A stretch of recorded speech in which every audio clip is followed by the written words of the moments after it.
Welcome to the stream, everybody. I'm about to get things started real quick. Uh, Hitting record in 3, 2, 1. You're listening to Direct Sports Daily, your source for a fresh new take on all the latest headlines. And I just whiffed on the record button, so there we go. You're listening to Direct Sports Daily, your source for a fresh new take on all the latest headlines from the world of sports. And now, here's your host, George Bennett. Welcome to the show, everybody. Today is April 26, 2017. And last night we saw the end of what was a historic season for Russell Westbrook. Averaged a triple-double not only in the regular season but through 5 games of the playoffs. This is the first game he didn't get a triple-double. It comes in with 47, 11, and 9 assists.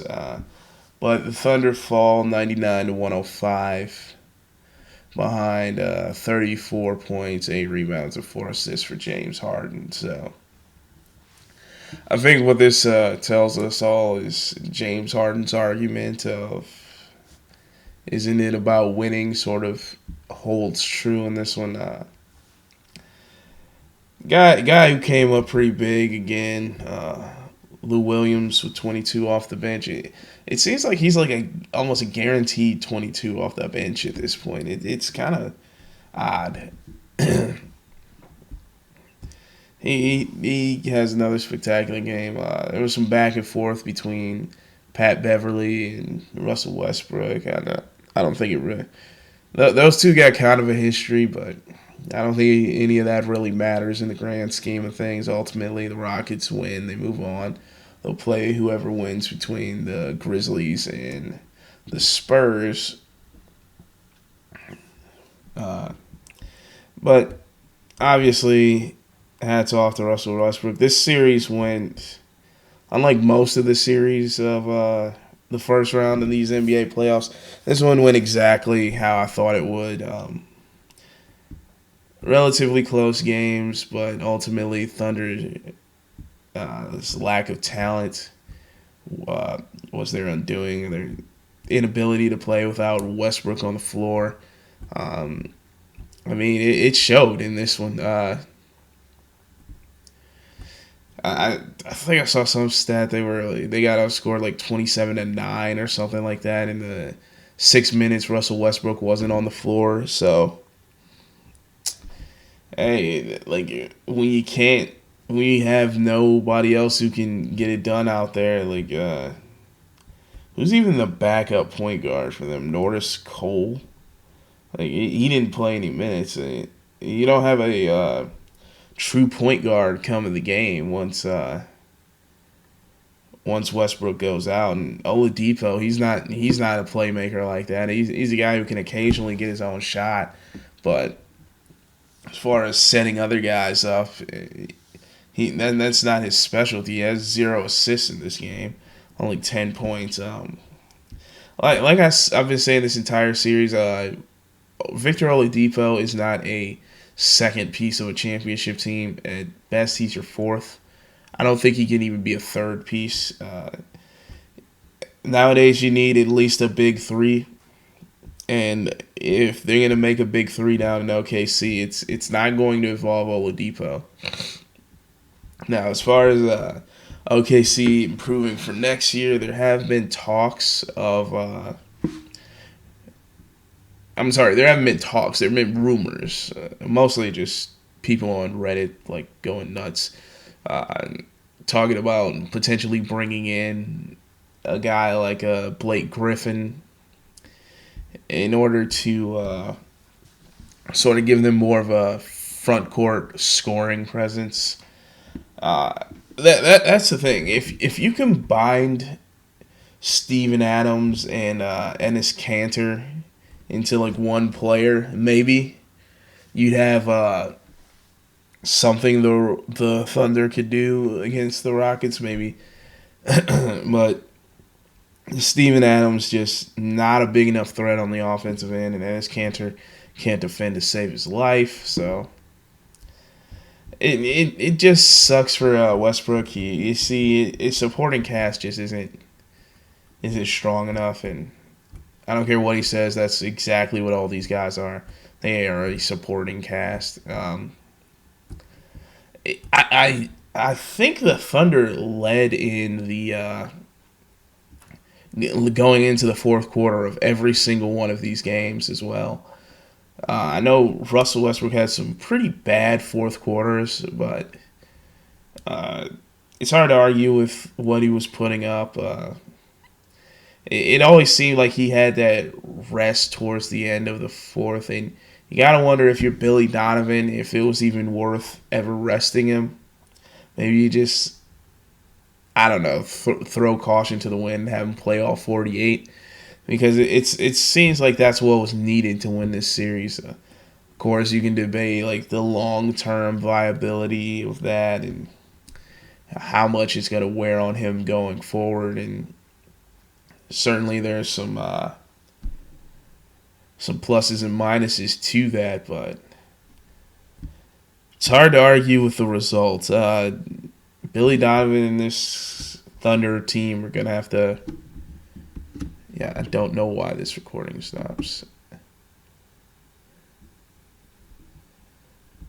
Sorry, the audio recording just stopped again. I don't know what is going on with this, but...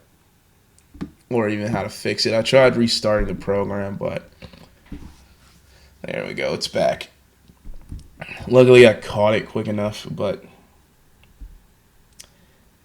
yeah,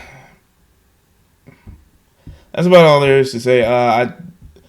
The way the Rockets played the Thunder, I'm sort of starting to lean towards picking them against the Spurs, even though I originally went with the Spurs in that series. But given the way the first round is gone so far, I'm not sure what's going to happen. I think we're in for a really good series between the Spurs and Rockets. I think that one could easily go 7 games. But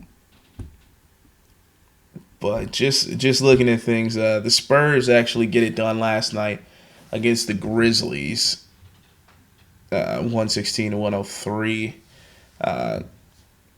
Big night out of Patty Mills as well as the old man Tony Parker. So you're finally getting something out of that point guard position. Mike Conley isn't just shutting them down. Mike Conley, pretty good game out of him. He pretty much equals the production by Mills and Parker for the most part. But Kawhi back to putting up big numbers, 28 in this one. Shoots 9 of 16 on from the field, so extremely efficient by him. Shooting over 50%, 3 of 5 from 3. Kawhi is just taking that next step, I think. I don't think it's enough to beat the Warriors at the end of the day, but especially when you got LaMarcus Aldridge not playing like a real superstar. Just LaMarcus Aldridge, I think he certainly could be a member. Oh God, looks like we're not having an audio recording today either. I gotta figure out what's wrong with Adobe Audition. It just stops recording for some reason every few minutes. But I'm not gonna waste any more time dealing with it. Odd decision by Greg Popovich in this one. Hard to question it. The results though. He inserts David Lee into the starting lineup for this one, and benches Dwayne Dedmon. Dwayne Dedmon only played 2 minutes. And I think what's more interesting is the fact that that Dwayne Dedmon's minutes didn't instantly go to Pau Gasol. They kept Pau Gasol on the bench and then started David Lee. David Lee plays 26 in this one. Pau Gasol plays 16. So Uh, Interesting how they're moving around their front court. Greg Popovich likes the combination of Lee and Aldridge. We'll see if that makes the difference going forward. I know that the Grizzlies earlier in the series made the switch to Zach Randolph in the starting lineup, putting Jermichael Green on the bench. So that may have a lot to do with it. It's interesting to see the coaching battle, the sort of chess match going back and forth between Fizdale and Popovich. But ultimately, I think the talent of the Spurs is too much. I think their superstar and Kawhi Leonard far outpaces Mike Conley, the Grizzlies superstar, and I think ultimately that's what this comes down to. The corpse of Vince Carter put up 10 points somehow. I don't know. Every time I look at the Grizzlies and see that they still have Vince Carter starting, I'm just like, how? How's he even still walk at this point? I remember Vince Carter back when he was just a high flyer. And that was 15 years ago. He could get up there, but now you wonder, this is why the NBA needs a senior tour. Just for guys like Vince Carter. But, there was another game that happened last night. The Jazz and the Clippers. What is there to really say about this one? I think this was pretty much over. The Jazz end up taking this one, but it's clear that if you're the Clippers, you're missing Blake Griffin. You're not gonna have him the rest of the playoffs. Sucks to be Chris Paul, man. He's just out there battling, as hard as he possibly can. I've never seen a guy probably since Allen Iverson that played so hard and everybody in the building knew he wasn't gonna win anything but him. Obviously, Chris Paul doesn't have the insane moves of an Allen Iverson or anything like that, but I think it's a very comparable comparison. Both guys who left it all on the court, but they're never winning a ring or anything. And it's Chris Paul has probably had a lot better supporting cast around him in his career. That's for sure. But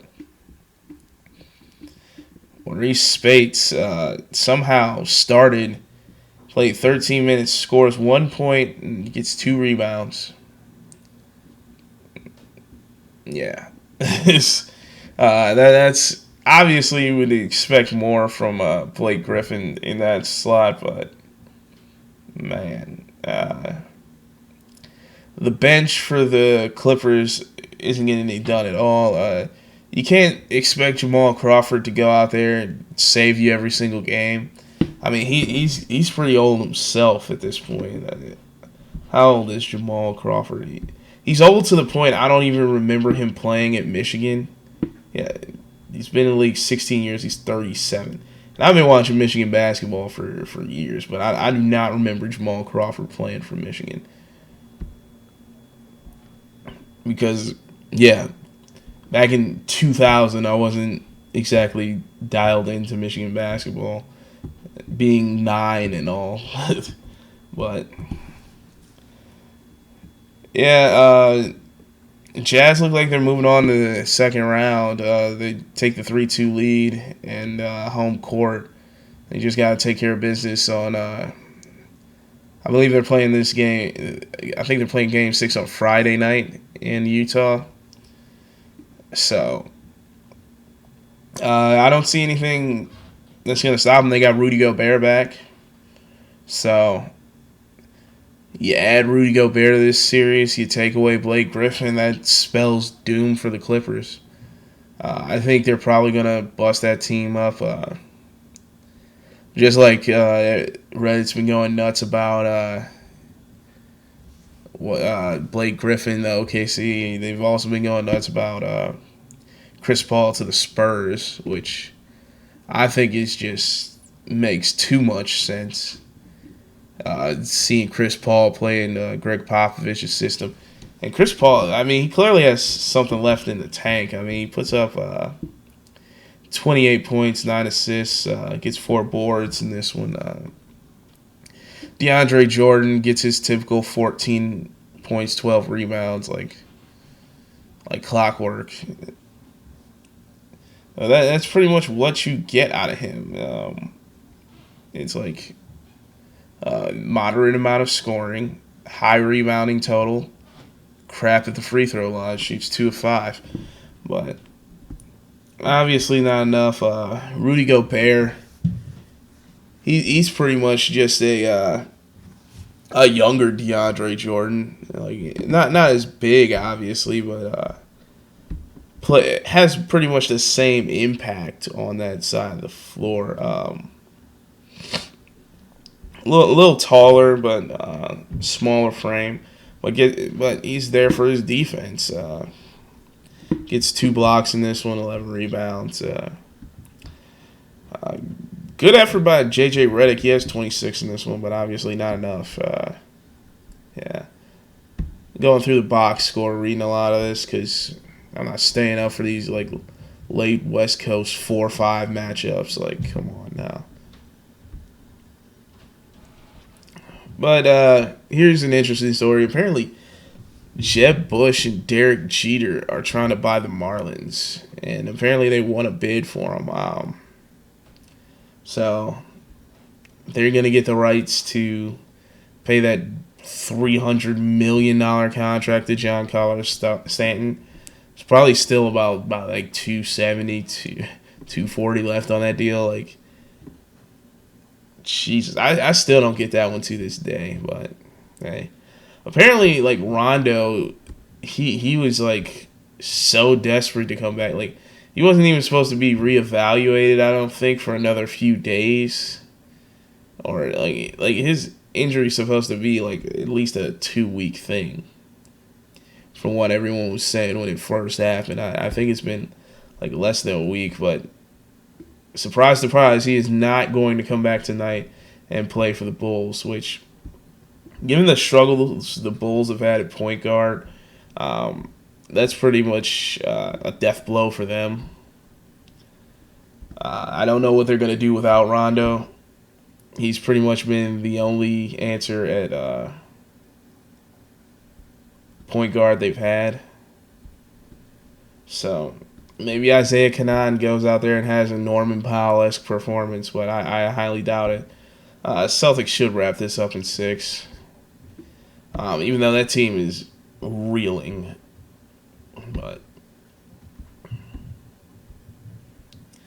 yeah, it was revealed yesterday.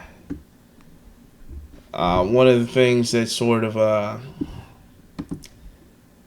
and this is a tough story to cover, but Dante Foreman revealed that his son passed away during his past season playing running back at Texas. So obviously that was big loss for him in his life. Very hard to take. Parents should never have to bury children, but yeah, he's fighting through it right now, obviously. And he's going to be one of the, probably, I'd say, at least top 10 running backs taken in tomorrow's draft. So obviously rooting for him. I think his girlfriend has another kid on the way, so hopefully that goes well this time. So far they've had a nice, healthy pregnancy, so good to see there for him. Interesting time for this news to come out, but just one of the many like sort of stories that'll come out during the draft. Like want to in attempt to like humanize some of these players. A lot of times we get so caught up in stats like 40 times bench presses and like college production. Oh, you ran for this many yards in college and whatnot, but had this many sacks or what have you. But sometimes you got to remind ourselves these are still human beings. They do they do go through emotional trauma and things don't always work out. But it seems if I could talk, things seem to be picking up for him. What else? Titans are apparently thinking about trading the number 5 pick in the draft. Don't know who's really looking to move up that high. I think if you're the Titans, it might just be for the best if you just sit tight and at number 5 and take, I don't know. I think their biggest need probably is at the wide receiver position. I personally think Mike Williams would be the best pick for them there because you gotta get Marcus Mariota some weapons out there. I know they had one wide receiver come on last year. His name's escaping me. Let me just look that up real quick. Rashard Matthews. He had pretty good. He came on pretty well last year towards the end. Had a string of just great games. Tajay Sharp. He's a guy they selected in the 5th round last year. I know a lot of scouts were high on him, but he ended up not doing so great in his rookie year. So throwing another wide receiver in that mix like a Mike Williams may be what's best for them. But I think what they're also looking at is you could potentially trade now because this isn't the deepest wide receiver class we've seen, and it doesn't have a standout talent either. It's like Mike Williams is good. Corey Davis, I think, is extremely underrated. You also have John Ross, and a lot of mock drafts have the Titans going wide receiver with their 2nd pick at number 18. So who knows? Maybe potentially you bring in 2 wide receivers. Maybe you form with Mariota. You give him just like a dynamic duo to throw to for years to come. Maybe you take O.J. Howard. He can learn a thing or two from Delaney Walker at the tight end position. I think mostly you just need weapons there. Your running back situation, I think, is set. Derrick Henry and what limited action he had looked pretty good behind DeMarco Murray, who obviously is DeMarco Murray. You know what you're getting out of him. With the exception of his season with the Eagles, DeMarco Murray has proven throughout the years he's a guy who can get it done. But it's very odd looking at some of these mock drafts because the quarterbacks are just creeping up here. Some people have Mitchell Trubisky falling to the Browns at 12. I think if you're the Browns and you're able to walk away from this draft with Trubisky and Garrett, you just throw a party in Cleveland as much as you can. Throw a party in Cleveland, but interesting to see who's going to be the 2nd quarterback off the board because a lot of people now have Patrick Mahomes just skyrocketing up the boards. There's certainly a huge debate amongst the experts whether or not it's going to be Mahomes or Watson as the 2nd pick. And then there's also some who believe Deshaun Kaiser could slip into that first round as well. So, what is arguably not the greatest quarterback class we've seen, we could end up seeing 4 quarterbacks go in the first round. And I know there is some talk that the Browns, if they can't get Trubisky at 12, or I think that's where their second pick. Yeah, if they can't get Trubisky at 12, there is some talk about them taking Davis Webb out of Cal at the top of the second round, which everyone knows top of the second round, everyone's going to throw out, oh, Drew Brees. He was taken at the top of the second round. But we'll see. Obviously, Davis Webb, he only started 1 year at Cal because Jared Goff was there before. But I know a story came out yesterday about Gary and Conley that could possibly affect his draft stock. I can't remember. He got arrested or something. I can't remember what exactly happened to him. Oh, he wasn't arrested. He got accused of sexual assault. So this could cause him to fall. Teams are going to have to do a lot of due diligence very late here in the process to figure out if they're willing to take the gamble on this guy. But obviously, we'll see.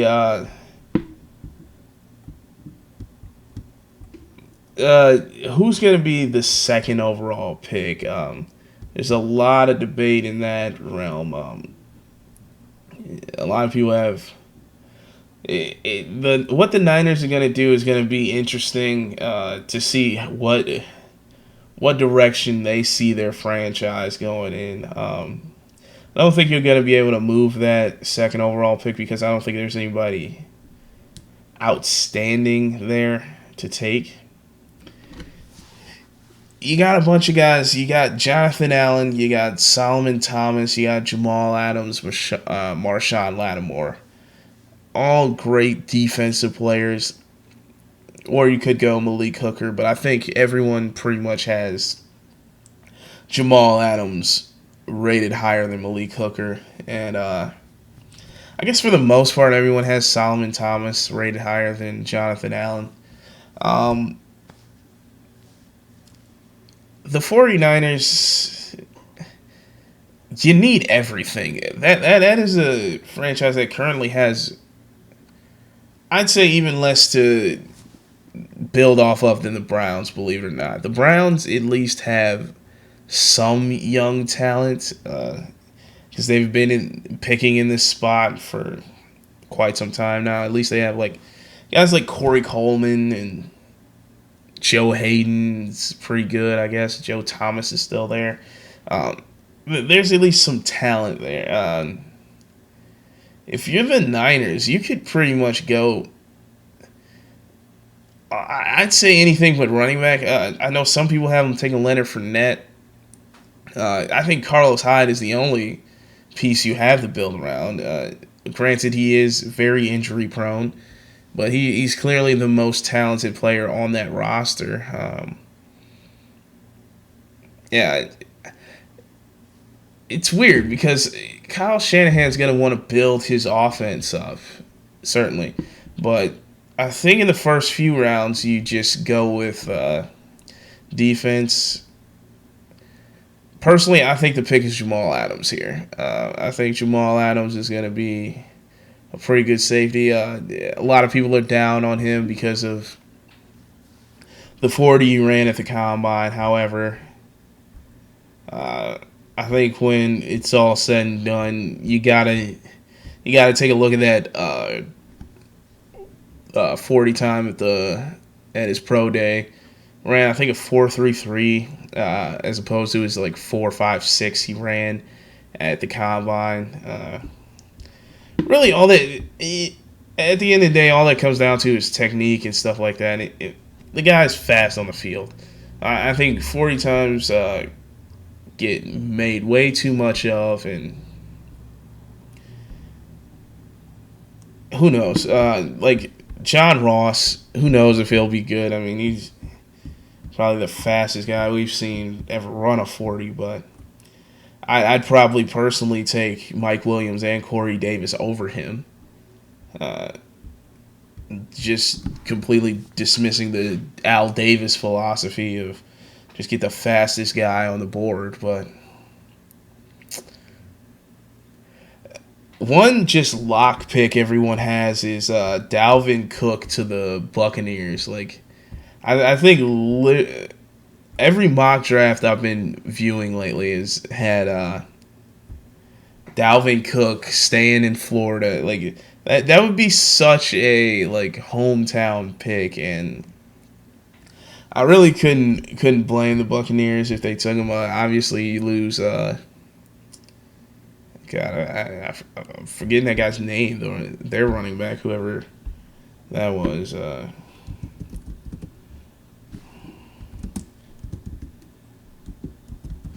Let's see. What is it? Oh, Doug Martin. I can't even remember what happened with him. But I know he's no longer with the team after having that huge season a couple years back. I know he had some sort of off the field problems or something to that effect, but he's 28 years old at this point. You're moving on. You're looking for that playmaker, and just Dalvin Cook to the Buccaneers just makes too much sense. Just for me personally, what I'm looking for going into the draft tomorrow, there's everyone has a few players in mind for their favorite team they want to see them select. For me, I would personally want to see the best player from my favorite college team play for my favorite pro team. And Jabril Peppers will be on the board by most people's accounts at 21, where the Lions are selecting. I think if they trade down and select him like late in the first or something like that, I would be jumping for joy. However, realistically, if Reuben Foster, who a lot of people are down on because of the whole incident with him at the combine, he's not being invited to the draft or anything like that. If he ends up falling to them at 21, I want to see Reuben Foster in a Detroit Lions jersey. I know he's been moving back up the draft charts, but it's going to be interesting to see moving forward what happens there. I wouldn't be upset if the Lions took Taco Charlton either, but I don't think they really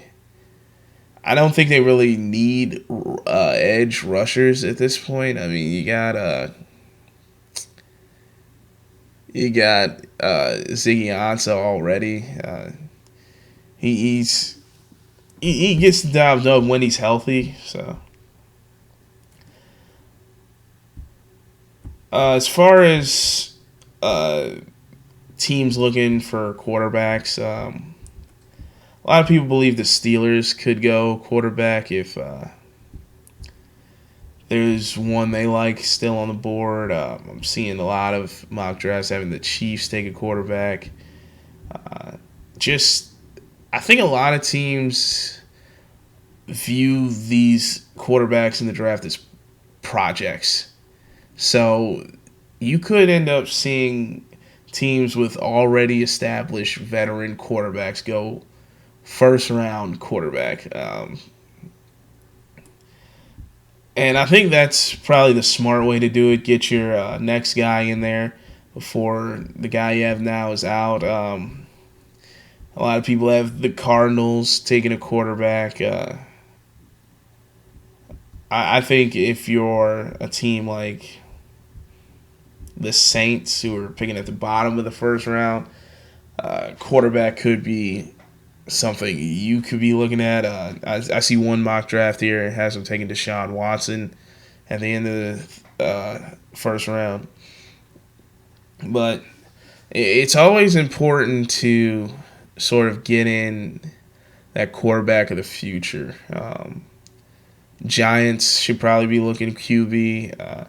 All these teams with older veterans, because that way you're guaranteed these guys can sit at least a year and just learn behind someone who knows what they're doing. At least a year. I think it would be extremely interesting if you saw the Redskins select a quarterback. I know one mock draft I'm looking at here has them taking Mitchell Trubisky at 17. Don't know why they had Mitchell Trubisky sliding past the Browns with their 12th pick, but I don't understand that for a second. But hey, I can't be sitting here critiquing everybody's mock draft. That'd be interesting to do, though. But one thing we're seeing, Martavis Bryant has been conditionally reinstated for the Steelers. So that leaves Sammy Coates in a very precarious position, having one good game to his name in his entire career. Going to be interesting to see what happens there. And it's also going to be interesting to see how many times I can say the phrase "it's going to be interesting to see" in one episode. I got to get a counter on that going one of these days. But beast mode is almost officially with the Raiders, pending a physical. No word on the compensation that the Seahawks are getting in all this. I would love to hear what the Seahawks are getting out of this. It can't be much because they knew they were basically just going to have to give Marshawn Lynch away. He wasn't coming back playing for them. And the Vikings apparently aren't going to exercise their option on Teddy Bridgewater for 2018. So that sucks for Teddy Bridgewater because he's probably not going to come back this season. Even if he did, Sam Bradford had a pretty good year for them. I think he's their quarterback going forward, and I don't think anybody's going to question that. And I think that about wraps it up for today. I got to figure out this situation with these audio recordings cutting out one of these days. I hate that we have to go live stream only and only on YouTube, but hey, it is what it is. I'll try to fix it going forward, but thanks for watching, everybody, and I'll see you tomorrow with more Direct Sports Daily. This has been another episode of Direct Sports Daily. Thanks for listening, and to keep up with the show, follow us on Twitter at the DSD Podcast. Subscribe to us on iTunes, Google Play, or Stitcher Radio, or visit our website, www.directsportsdaily.com. Eric Thames is killing it, by the way.